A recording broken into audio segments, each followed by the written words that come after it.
नमस्कार दोस्तों, मैं ओपी सिंह आपका शहर में आपका फिर से स्वागत करता हूं। हमने पिछले हफ्ते से एक चर्चा शुरू की सोसाइटी को लेकर। हम और आप सोसाइटी में रहते हैं। सोसाइटी को लेकर बहुत तरह की समस्याएं आती हैं। सोसाइटी काम करती है अपना, लेकिन उसको लेकर के जब मीटिंगें होती हैं तो कहीं न कहीं भाषा बदल जाती है। आज हमारे साथ फिर से संतोष मिश्रा जी हैं। नमस्कार सर। नमस्कार सर, मैं ये जानना चाहता हूँ कि जैसे सोसाइटी है तो सोसाइटी में जो मीटिंगें होती हैं उसमें मेंटेनेंस को लेकर कैसे बात है? देखिए, मेंटेनेंस का जो कॉन्सेप्ट है कोऑपरेटिव सोसाइटीज में, हाउसिंग सोसाइटीज में, वो गवर्न होता है बायलॉज नंबर 65, 66, 67 से। एंड ये जो इसको गवर्निंग जो लॉ है, जिसको महाराष्ट्र कोऑपरेटिव सोसाइटीज एक्ट हम कहते हैं, ये 1960 में बना।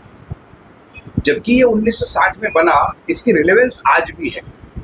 समस्या कहाँ आती है कि जब हम बायलॉज को बिना पढ़े या बिना समझे, या यूं कहें ज्यादा फिजिबिलिटी के लिए कि उसको हम समझते हैं अपने सहूलियत के हिसाब से, और यही वजह है कि मेंटेनेंस को लेकर के कॉन्फ्लिक्ट होता है। सबसे पहली बात ये होती है कि जिस वक्त सोसाइटी बनती है, नई रजिस्ट्रेशन, उसके पहले साल 2 साल उस सोसाइटी को बिल्डर चलाता है। बिल्डर के ऊपर एमसीएस एक्ट का कोई बंधन नहीं है, तो वो क्या करता है, स्क्वायर फीट से वो एरिया कैलकुलेट करता है। 2 रुपया स्क्वायर फीट, 10 रुपया स्क्वायर फीट, 15 रुपया स्क्वायर फीट, ऐसे वो मेंटेनेंस लेता है। तो हमको आदत वही पड़ी होती है, उसी आदत पे हम वो उसको ग्राह्य धर लेते हैं। लेकिन जैसे ही आपकी सोसाइटी रजिस्टर्ड हो जाती है, आप उस दायरे में आ जाते हैं कि एमसीएस एक्ट के अंडर में जो कंप्लायंस है 66, 67 की, वो आपको करना है। इसमें सिर्फ 2 ऐसे कंपोनेंट्स हैं, सिंकिंग फंड और रिपेयर एंड मेंटेनेंस, जो आपके एरिया पे निर्भर करते हैं। सिंकिंग फंड होता है 0.25% and repair and maintenance 0.75% of total construction cost. Okay, ठीक है, पर एनम। यानी अगर आप रेडी डिकोलर के हिसाब से कंस्ट्रक्शन कॉस्ट लेंगे, पकड़ेंगे, जो कि आज के डेट में यहाँ भाईंदर या मुंबई एरिया में 2400 से नीचे नहीं है, और उसको जब आप पर एनम में डिवाइड करेंगे तो आज आपका जो रिपेयर एंड मेंटेनेंस कॉस्ट या सिंकिंग फंड आप पकड़ रहे हो, उससे 10 गुना ज्यादा होता है एक्चुअल जी। लेकिन आपको नहीं करते हो। हकीकत तो ये है, आपने हकीकत। लेकिन अब इसमें जो सोसाइटी के लोग होते हैं, जो रहते हैं और सोसाइटी चलाने वाले, हाँ, इनके बीच में कॉन्फ्लिक्ट उभरता है, हाँ, किसी न किसी चीज को लेकर।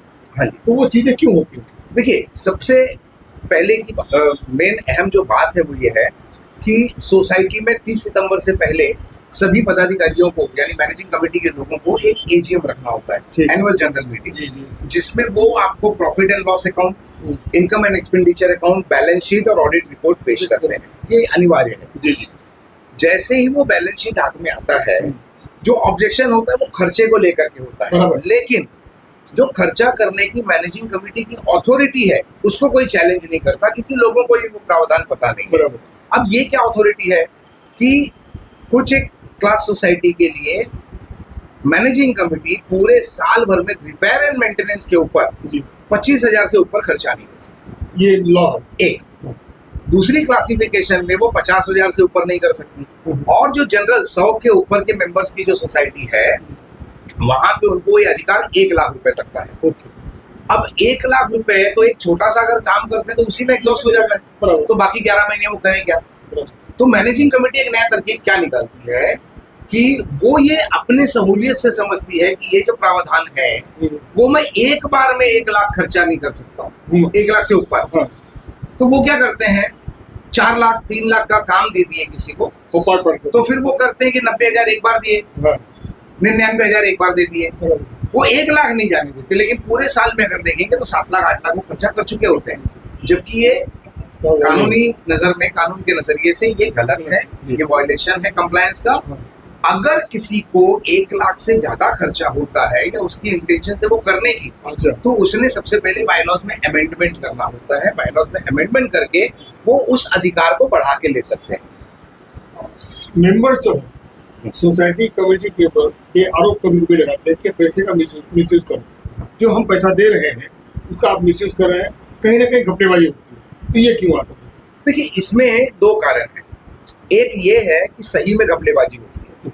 कुछ सोसाइटी के जो पदाधिकारी हैं वो पद पर आने के बाद सोचते हैं कि भाई ये मेरी बपौती हो गई, और वो उस तरह से एक डिक्टेटर के हिसाब से उस सोसाइटी को रूल करते हैं। और कुछ सोसाइटीज जो है वहाँ पे बहुत ही वाकई में ईमानदार, क्वालिफाइड और बहुत ही अच्छे जस्टिफाइड लोग काम करते हैं, अच्छे जस्टिफाइड मैनर से काम करते हैं, लेकिन उनके अपने अपने व्यस्तता के कारण वो पूरे साल में जुलाई महीने में जागते हैं। यानी अप्रैल 1 से लेकर के 30 जुलाई तक वो सोए पड़े रहते हैं और अकाउंटेंट जो भी एंट्री कर रहे हैं, जो कर रहे हैं वो होता है। और फिर जुलाई में जब जागते हैं तो अगस्त और सितंबर उनको, क्योंकि सितंबर में मीटिंग अगर करनी है तो 14 दिन का क्लियर नोटिस देना है। 14 दिन का क्लियर नोटिस मतलब आप 20 दिन मान के चल लो, और वो उनको देना ही देना, यानी आपके पास सिर्फ 40 दिन बचे हैं। उस 40 दिन में अकाउंटेंट सबसे पहले बोलता है बैंक रिको करो, बैंक रिको नहीं होगा तो आगे नहीं बढ़ेगा। अब इसमें बहुत बार हमने देखा है कि धांधलियां होती हैं। आपका अकाउंट्स क्लियर है, सब कुछ है, ईमानदारी से किया, लेकिन बैलेंस शीट टैली ना होने की वजह से यहाँ का फंड निकाल के वहां डाल दिए, वहां का निकाल के यहाँ डाल दिए, तो मैथमेटिक्स को उसको बैलेंस कर देते हैं। ग्राउंड रिपोर्ट ये होती है कि ग्राउंड पर वो बैलेंस नहीं होता है। जैसे आपने कोई खर्चा सर्विस में किया, उसको पार्क कर दिया आपने अलग कहीं किसी हेड में, तो ये सब गड़बड़ियों की वजह से जब मेंबर सवाल करते हैं तो मैनेजिंग कमेटी उसका उत्तर सटीक दे नहीं पाती और कंफ्यूजन क्रिएट होता है। ये कंफ्यूजन जो क्रिएट होता है, मान लीजिए मैं एक पेरेंट हूँ, आप पदाधिकारी हैं, मैं आपके बारे में कोई शिकायत करना चाहता हूँ, तो किस रूप से करूँ, जायज तरीका क्या है? देखिए, सबसे पहले तो first right of reply managing committee का होता है। MCS एक्ट में ये प्रावधान है कि जो सदस्य हैं, जो मेंबर्स हैं, वो सोसाइटी के रिकॉर्ड्स देख सकते हैं, मांग सकते हैं, इंस्पेक्ट कर सकते हैं, चाहे वो अकाउंटिंग का हो, कंप्लायंस का हो, पर्सनल लीजर हो या कॉमन जनरल लेजर। तो सबसे पहले उन्होंने मैनेजिंग कमेटी से लिखित पत्र दे करके ये चीजें मांगनी है। अगर मैनेजिंग कमेटी ने उनको ये 45 दिन के अंदर नहीं दिया तो सेक्शन 146 का वो वायलेशन करती है, जिसपे उनको 147 में सजा हो सकती है और पूरी की पूरी मैनेजिंग कमेटी बर्खास्त हो सकती है। लेकिन इसके लिए अगर आपको ये 45 दिन में ना देते हैं, अच्छा 45 दिन में देना है, लेकिन उसका जवाब जो उत्तर जो है वो 15 दिन में देना है। अच्छा, हाँ, वो अगर नहीं देंगे तो वो ये वायलेशन करते हैं और उसके खिलाफ आप रजिस्ट्रार के सामने उनकी शिकायत कर सकते हैं। सर ये जो लॉ है, बताइए, बार बार MCS कर रहे हैं, इसका डेफिनेशन करिए, सरल शब्दों में समझाइए। देखिए, ये महाराष्ट्र कोऑपरेटिव सोसाइटीज एक्ट है जी। बेसिकली ये बना था जो कोऑपरेटिव इंडस्ट्रीज है उनके लिए, लेकिन 2019 से अमेंडमेंट के द्वारा ये प्रशासन को लगा कि इसको हाउसिंग स्पेसिफिक भी बनाना जरूरी है, तो उन्होंने सेक्शन 154B का इंसर्शन उसमें किया, जिसमें 1, 2, 3, 4 बहुत सारे उसमें सब सेक्शंस हैं, जिसमें हाउसिंग सोसाइटीज को लेकर के बहुत सारी अलग अलग चीजों को डील वो स्पेसिफिकली कर रहे हैं। तो मैं जहां तक मेरे पढ़ने में मैं देखा हूँ कि भले ही 1960 में हम कहते हैं कि ये कानून बना था, लेकिन अगर कोई कार्यकारिणी जो मैनेजिंग कमेटी है वो उस प्रावधानों को लेकर के आज अगर काम करती है तो उसके फंसने की संभावनाएं बहुत कम है। यानी कि अगर आप इस कानून को नहीं समझ के अपनी मनमर्जी का आर्बिट्रेटली कुछ करते हो तो आप फंस सकते हो और आपको कोई सुरक्षा नहीं है। लेकिन अगर आप लॉ के हिसाब से चलते हो एंड उसकी साइड पे आप खड़े होकर के काम करते हो तो भले कोई हर्ट हो सकता है या वो कंप्लेंट कर सकता है, लेकिन वो आपका कुछ अनिष्ट नहीं कर सकता क्योंकि आप कानूनी काम कर रहे हो। तो दर्शकों, आपने देखा कि सिस्टम जो चल रहा है वो ऐसे ही चलता रहेगा। आपको खड़ा होना पड़ेगा कानून के दायरे में रहकर, और इसके लिए आपको अपने अधिकार जानने होंगे, अधिकार का उपयोग करना होगा। अगले से एपिसोड में आपको हम बताएंगे कि आप सोसाइटी के ऊपर लीगली कैसे और किस तरीके का एक्शन ले सकते हैं। बने रहिए हमारे साथ, देखते रहिए। अपने सोसाइटी को लेकर जो समस्याएं आपके पास है वो हमारे कमेंट बॉक्स में लिखें और हम तक पहुंचाएं। हम अपने एक्सपर्ट से उसका जवाब दिलाने का कोशिश करेंगे। नमस्कार, मैं उपेश सिंह, अगले एपिसोड में फिर मिलेंगे। नमस्कार।